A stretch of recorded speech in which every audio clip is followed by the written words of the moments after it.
5, 4, 3, 2, 1, 0.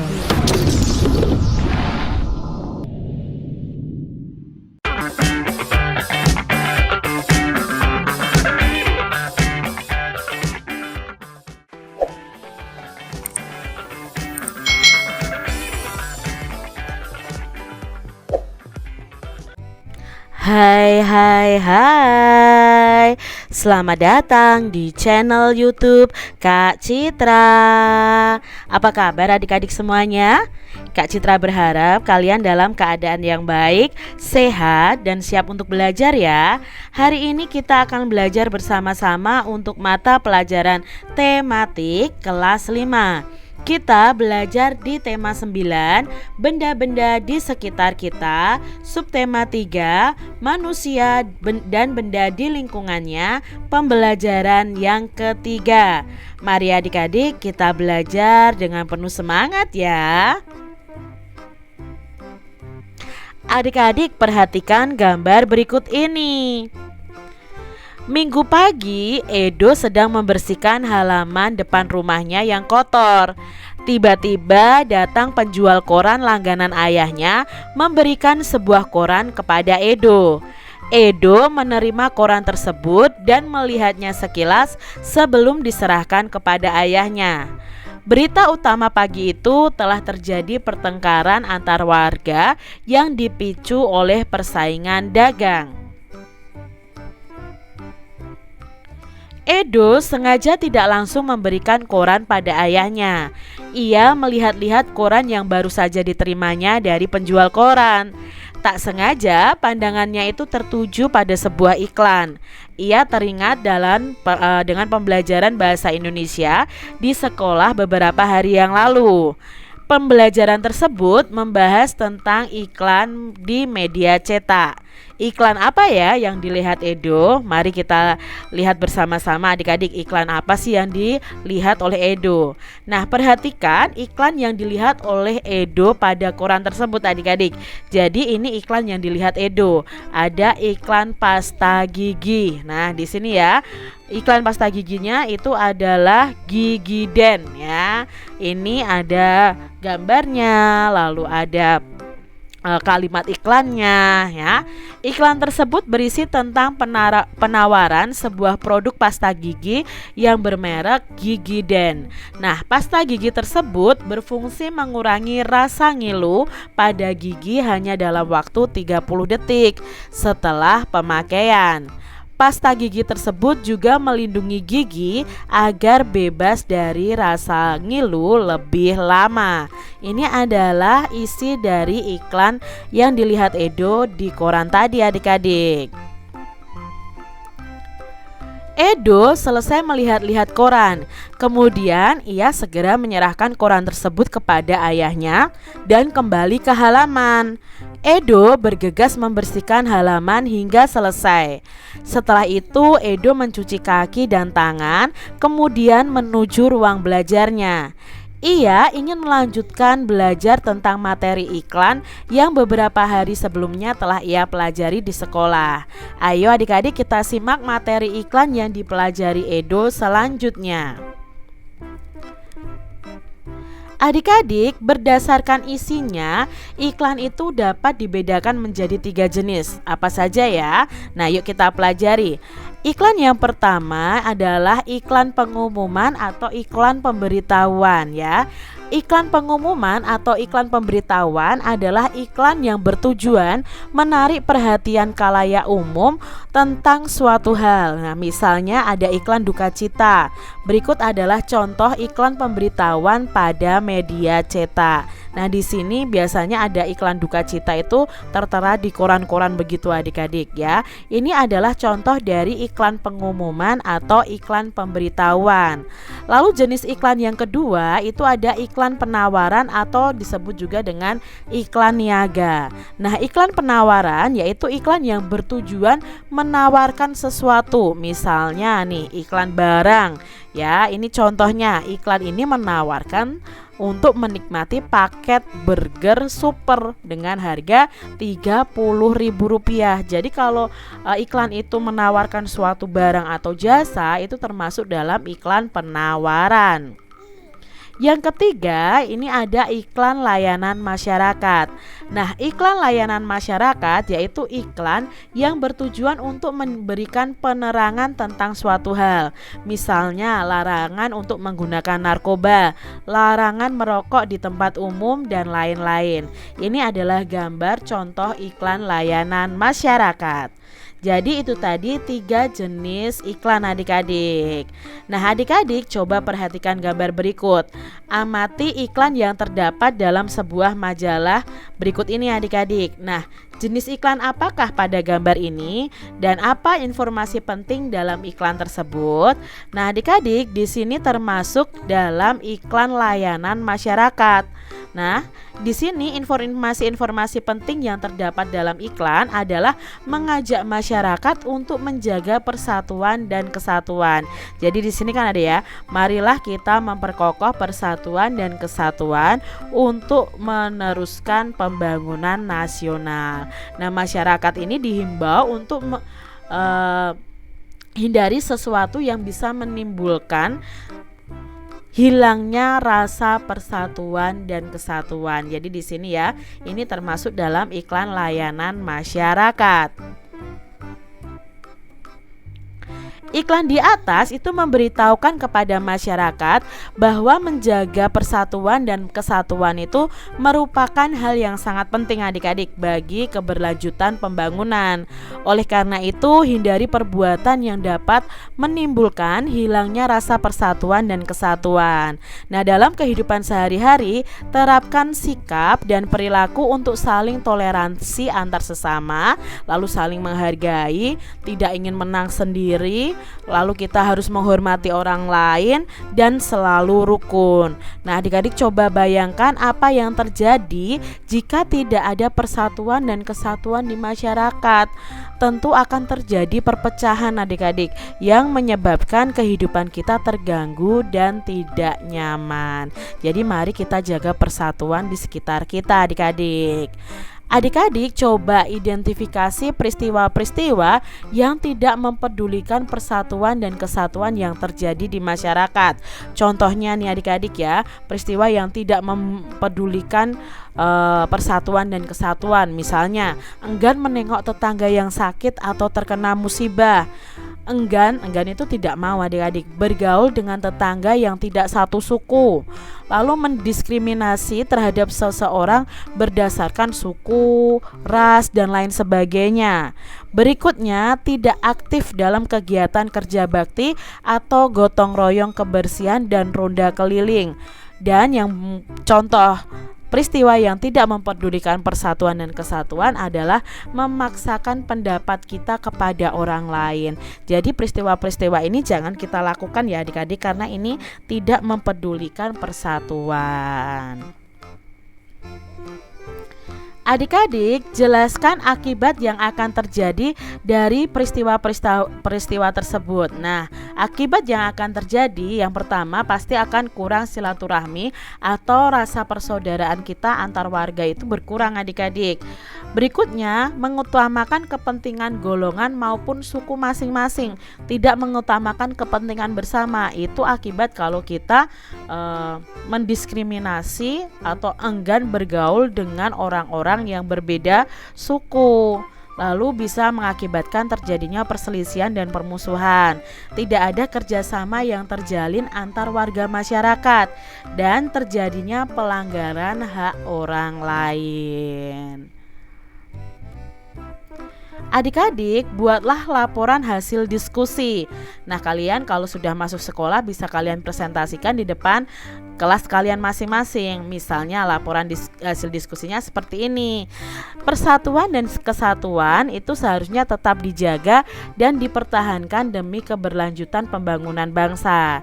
Tindakan-tindakan yang dapat mempengaruhi persatuan dan kesatuan di masyarakat itu seperti enggan menengok tetangga yang sedang terkena musibah, enggan enggan bergaul dengan tetangga yang tidak sesuku, lalu ada tindakan diskriminasi, malas ikut kerja bakti, dan memaksakan pendapat kepada orang lain harus dihindari. Karena jika tidak dihindari akan menyebabkan hilangnya rasa persaudaraan, akan lebih mementingkan golongan sendiri, akan terjadi perselisihan, tidak adanya kerjasama, dan terjadinya pelanggaran hak. Akibat yang lebih besar adalah munculnya perpecahan bangsa yang dapat mengancam kehidupan seluruh bangsa Indonesia. Jangan sampai ada perpecahan ya adik-adik di sekitar kalian. Kalian harus jaga persatuan dan kesatuan. Nah, persatuan dan kesatuan sudah seharusnya dijaga dan dipertahankan demi keberlanjutan pembangunan bangsa. Persatuan dan kesatuan itu sangat penting loh di lingkungan keluarga, sekolah, masyarakat, dan negara. Indonesia adalah sebuah bangsa yang kaya akan ras, suku, dan budaya. Indonesia itu memiliki konteks persatuan bangsa. Nah, persatuan ini memiliki makna bahwa apapun budayanya, apapun rasnya, dan apapun sukunya, tidak ada yang dapat memisahkan dan menggoyahkan persatuan yang telah terjalin. Adik-adik yang hebat, beberapa sebab dan akibat yang dapat ditimbulkan karena tidak adanya persatuan dan kesatuan adalah sebagai berikut ini. Ya, di sini yang pertama, kalau di lingkungan keluarga tidak ada persatuan dan kesatuan, apa sih akibatnya? Maka akan terjadi pertengkaran di dalam keluarga, adik-adik. Apabila anggota keluarga selalu bertengkar dan tidak rukun, maka persatuan di dalam keluarga tidak akan terjadi. Setiap anggota keluarga itu harus rela mengorbankan kepentingan pribadi demi kepentingan keluarga. Pertengkaran yang terjadi di dalam sebuah keluarga karena adanya unsur keegoisan dan tidak mengalah satu sama lain. Akibat yang kedua adalah kurangnya kerukunan di dalam keluarga. Sebuah keluarga itu seharusnya memiliki tujuan yang sama untuk diperjuangkan dan dicapai bersama. Ketika satu dengan lainnya memiliki perbedaan, maka ketidakrukunan bisa terjadi secara otomatis. Yang ketiga adalah akibat kalau tidak ada persatuan dan kesatuan di lingkungan keluarga, itu kurangnya keakraban di dalam keluarga. Keakraban dalam keluarga itu sangat penting adik-adik. Keakraban keluarga dapat menunjang persatuan dan kesatuan dalam keluarga. Ketidakakraban itu biasanya disebabkan karena kurangnya komunikasi antar anggota keluarga. Nah, selain itu, pertengkaran yang selalu terjadi dalam sebuah keluarga juga menjadi penyebab kurangnya keakraban dalam keluarga. Lalu di sini ada akibat kalau di lingkungan sekolah kita tidak ada persatuan dan kesatuan. Yang pertama pasti akan timbul sifat sombong adik-adik dan tidak peduli dengan sesama teman. Jadi rasa sombong itu timbul karena adanya rasa bangga pada diri sendiri yang berlebihan. Rasa sombong itu dapat membuat kita itu terpisah dari teman kelas kita adik-adik. Rasa sombong itu juga membuat hubungan dengan teman sekolah menjadi renggang. Selain itu, rasa sombong juga dapat menjadikan kita itu orang yang tidak akan peduli terhadap sesama teman. Rasa sombong dan sikap tidak peduli bisa menyebabkan tidak adanya persatuan dan kesatuan di kelas dan di lingkungan sekolah. Jadi jangan sombong ya adik-adik. Yang kedua, akibatnya adalah membeda-bedakan teman. Nah, persatuan berarti tidak membeda-bedakan suku, ras, dan agama. Tanpa adanya rasa persatuan dan kesatuan, seorang peserta didik itu dapat memilih-milih teman berdasarkan agama, suku maupun ras. Nah, hal ini bukan merupakan sikap terpuji dan justru bertentangan dengan Pancasila, yaitu sila ketiga tentang persatuan Indonesia. Jadi adik-adik, kalian kalau bergaul, berteman ya dengan semua teman-teman kita, mau mereka berbeda suku, berbeda ras, berbeda agama, ya kita harus tetap mau bermain bersama. Lalu berikutnya, akibat kalau tidak ada persatuan di sekolah adalah bisa saja kita mengolok-olok teman kita. Nah, mengolok-olok atau mengejek teman merupakan perbuatan yang tidak terpuji ya adik-adik. Mengolok-olok itu akan melukai perasaan dan hati teman kita. Mengolok-olok teman itu menandakan tidak adanya persatuan dan kesatuan yang tercermin dari seorang peserta didik. Jadi kalian stop ya, jangan mengejek teman kalian atau mengolok-olok teman kalian. Lalu akibat berikutnya adalah terjadi tawuran adik-adik. Tawuran itu biasanya berawal dari saling mengolok-olok teman tadi. Akibat dari olok-olok itu berlanjut menjadi pertikaian fisik. Nah, pertikaian fisik ini menjadi semakin serius dan dapat membuat orang lain itu turut merasa terluka. Tawuran itu dapat terjadi antar sekolah. Tawuran ini menandakan tidak adanya persatuan dan kesatuan. Jangan ditiru adik-adik ya. Sekarang adalah akibat jika tidak ada persatuan di lingkungan masyarakat. Contohnya di sini akan tidak adanya kepedulian terhadap penderitaan yang dialami oleh orang lain. Kepentingan golongan maupun suku masing-masing lebih diutamakan dalam masyarakat. Ini tidak baik adik-adik. Kita harus mengutamakan kepentingan umum daripada kepentingan golongan. Tidak adanya kerjasama yang terjalin antar masyarakat. Jadi inilah akibat kalau tidak ada persatuan di lingkungan masyarakat. Lalu kalau tidak ada persatuan di lingkup negara, wah ini lebih berbahaya lagi adik-adik. Yang pertama akan hilangnya tenggang rasa dan toleransi dalam bermasyarakat. Kehidupan sosial atau bermasyarakat itu membutuhkan banyak hal untuk dijalani dan dipatuhi. Misalnya, harus adanya saling toleransi dan tenggang rasa agar hubungan antar warga masyarakat itu dapat dipertahankan dengan baik. Namun, tanpa adanya rasa persatuan, tenggang rasa dan toleransi akan mustahil dapat bertahan. Akibat yang kedua ada perpecahan bangsa adik-adik. Jadi kalau tidak ada persatuan ya ada perpecahan bangsa kita adik-adik, dan itu jangan sampai terjadi karena setiap individu itu merasa memiliki kepentingannya sendiri dan semakin tidak mempedulikan kepentingan orang lain, maka dapat menimbulkan perpecahan bangsa. Setiap individu pasti memiliki kepentingannya sendiri, akan tetapi kita tidak boleh ya hanya mementingkan kepentingan diri sendiri. Kita juga harus memedulikan kepentingan orang lain. Apabila kita tidak mempedulikan kepentingan orang lain, maka dapat menimbulkan perpecahan bangsa. Yang ketiga, akibatnya adalah melemahnya pertahanan dan keamanan bangsa. Nah, ini sangat menakutkan adik-adik kalau sampai pertahanan dan keamanan bangsa itu melemah karena bisa diserang oleh bangsa lain.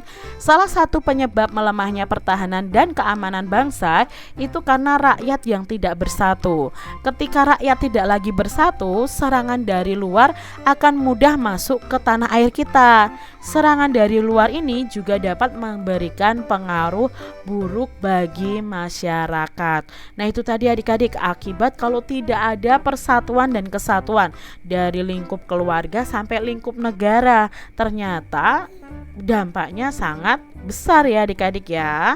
Nah, adik-adik sudah mengetahui nih tentang sebab dan akibat yang timbul apabila kita tidak mengutamakan rasa persatuan dan kesatuan.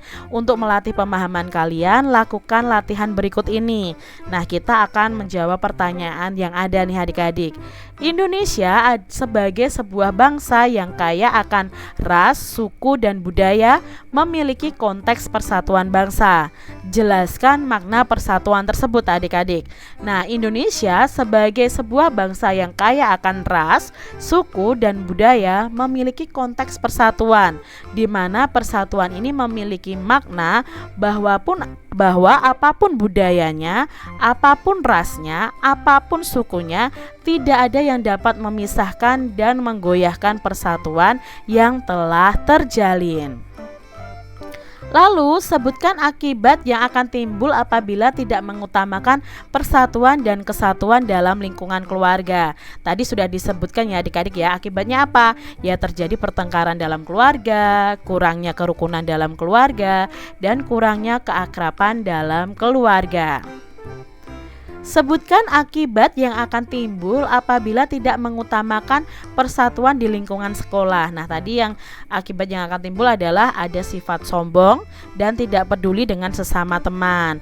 Lalu membeda-bedakan teman, mengolok-ngolok teman, dan terjadi tawuran. Itu akibat kalau di sekolah tidak ada persatuan. Sebutkan akibat yang timbul jika kita tidak mengutamakan persatuan dan kesatuan dalam lingkungan masyarakat. Nah, akibat yang timbul adalah 1. Tidak adanya kepedulian terhadap penderitaan yang dialami oleh orang lain. Kepentingan golongan maupun suku masing-masing lebih diutamakan oleh masyarakat, dan tidak adanya kerjasama yang terjalin antar warga masyarakat. Berikutnya, sebutkan akibat yang akan timbul apabila tidak mengutamakan persatuan dan kesatuan dalam lingkup negara. Nah, dalam lingkup negara tadi, kalau tidak ada persatuan, ya akibatnya hilangnya tenggang rasa dan toleransi dalam bermasyarakat. Lalu terjadi perpecahan bangsa dan melemahnya pertahanan dan keamanan bangsa kita. Adik-adik, setelah selesai belajar, Edo teringat berita utama yang ia baca di koran, yaitu terjadi pertengkaran antar warga akibat persaingan bisnis. Nah, peristiwa-peristiwa yang tidak mengindahkan rasa persatuan dan kesatuan yang timbul di masyarakat itu sering disebabkan karena masalah ekonomi. Banyak orang yang merasa masih kekurangan sehingga menghalalkan segala cara dan demi mendapatkan keuntungan pribadi. Padahal jika masyarakat ingin meningkatkan kesejahteraan hidupnya, mereka itu bisa melakukan kegiatan ekonomi untuk memperoleh pendapatan tanpa harus melakukan hal-hal yang merugikan orang lain. Adik-adik, bagaimana ya pengaruh kegiatan ekonomi terhadap kesejahteraan masyarakat? Ayo kita simak penjelasan berikut ini. Kegiatan ekonomi adalah suatu kegiatan seseorang atau perusahaan maupun masyarakat untuk memproduksi barang dan jasa maupun mengonsumsi barang dan jasa tersebut. Nah, untuk memenuhi kehidupan, seseorang akan melakukan yang namanya kegiatan ekonomi untuk memenuhi kebutuhan, baik berupa sandang itu pakaian adik-adik, pangan itu makanan, dan papan itu adalah rumah. Dalam sebuah kegiatan ekonomi terdapat yang namanya perputaran uang. Seseorang akan mendapatkan uang untuk memenuhi kehidupannya setelah ia melakukan kegiatan ekonomi lainnya, yaitu melakukan pekerjaan. Nah, setiap manusia tidak akan terlepas adik-adik dari kegiatan ekonomi. Kegiatan ekonomi tidak hanya dilakukan oleh seseorang, namun juga dilakukan oleh perusahaan, organisasi, pemerintah, dan bahkan negara adik-adik. Lalu kegiatan utama yang dilakukan dalam ekonomi itu apa saja? Nah, kegiatan utama dalam bidang ekonomi ini ada 3. Yang pertama adalah kegiatan yang namanya produksi adik-adik. Produksi yaitu kegiatan menambah faedah atau menambah kegunaan dari suatu benda. Jadi produksi ini berarti menciptakan benda baru sehingga bisa lebih bermanfaat dalam memenuhi kebutuhan. Tujuan dari kegiatan produksi ini secara umum adalah untuk memenuhi kebutuhan manusia dalam rangka mencapai kemakmuran. Tujuan khusus kegiatan produksi yaitu menghasilkan barang dan jasa, mendapatkan keuntungan, dan sebagai alat pemuas kebutuhan. Jadi produksi ini menciptakan benda baru yang bermanfaat untuk kebutuhan manusia adik-adik. Kegiatan ekonomi yang kedua adalah distribusi. Distribusi adalah penyaluran atau penyampaian barang-barang dan jasa dari produsen ke konsumen. Tujuan dari distribusi adalah menyampaikan barang atau jasa dari tempat produsen ke tempat pengguna atau pemakai. Nah, pelaku distribusi itu dapat memperoleh upah ataupun keuntungan dari kegiatan distribusi barang yang dilakukan. Jadi distribusi ini adalah menyalurkan barang dari produsen ya. Produsen itu orang yang menciptakan atau memproduksi barang ke konsumen. Konsumen itu orang yang memakai barang tersebut. Contohnya dalam gambar ini misalnya pabrik ini menghasilkan suatu barang. Nah, pabrik ini disebut dengan produksi, penghasil kegiatan ekonomi produksi. Orang yang mengerjakan di pabrik ini namanya produsen. Nah, agar barang-barang ini sampai ke kita itu harus melalui kegiatan distribusi atau menyalurkan. Maka dari pabrik ini akan disalurkan, bisa ke toko, bisa ke pasar ya. Nah, itu namanya kegiatan distribusi. Orang yang menyalurkan ini ya, menyalurkan barang itu disebut dengan distributor adik-adik. Nah, setelah itu kalau sudah disalurkan misalnya ke pasar atau ke minimarket atau ke supermarket atau ke toko-toko ya, akan dibeli oleh kita nih yang memakai. Nah, kita yang memakai ini disebut dengan konsumen. Nah, kegiatan ekonomi yang ketiga adalah konsumsi. Nah, konsumsi adalah tindakan menghabiskan atau mengurangi secara berangsur-angsur manfaat suatu barang dalam memenuhi kebutuhan untuk memelihara kelangsungan hidupnya. Nah, tujuan kegiatan konsumsi yaitu memenuhi kebutuhan hidup. Kegiatan konsumsi ini juga memiliki fungsi menjaga kelangsungan hidup dan untuk memenuhi semua kebutuhan kita. Nah, adik-adik, contohnya di sini nelayan penangkap ikan. Nah, nelayan ini termasuk dalam kegiatan ekonomi produksi karena dia menangkap ikan. Lalu disalurkan ke pelelangan ikan. Pelelangan ikan ya, ikannya akan diangkut ke kota. Lalu di sini dijual di pasar ikan. Di sini ada alur yang namanya kegiatan ekonomi distribusi. Setelah itu ikan di pasar ini akan dibeli oleh kita dan ikan itu ada di meja makan kita untuk kita konsumsi, kita makan adik-adik. Jadi ini adalah alur dari kegiatan produksi, distribusi dan konsumsi. Ketiga kegiatan ekonomi tersebut itu sangat berpengaruh loh terhadap kesejahteraan masyarakat. Semakin maju kegiatan ekonomi dalam suatu negara, berarti semakin lancar juga arus peredaran uang, barang dan jasa untuk memenuhi kebutuhan masyarakat. Nah, dengan demikian tingkat kesejahteraan juga semakin meningkat. Diperlukan kondisi ketahanan dan pemerintahan yang stabil agar kegiatan ekonomi yang berlangsung di suatu negara itu dapat berjalan dengan baik. Nah, pemerintahan yang stabil itu dapat tercapai jika masyarakatnya menjunjung tinggi persatuan dan kesatuan adik-adik. Nah, adik-adik sudah memahami ya tentang kegiatan ekonomi dan pengaruhnya bagi kehidupan masyarakat.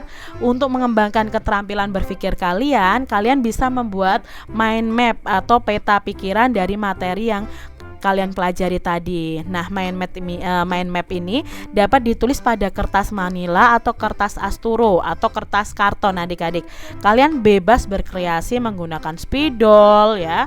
Lalu membentuk mind mapnya seperti apa itu terserah kalian karena buat sekreatif mungkin. Nah, contohnya sebagai berikut adik-adik.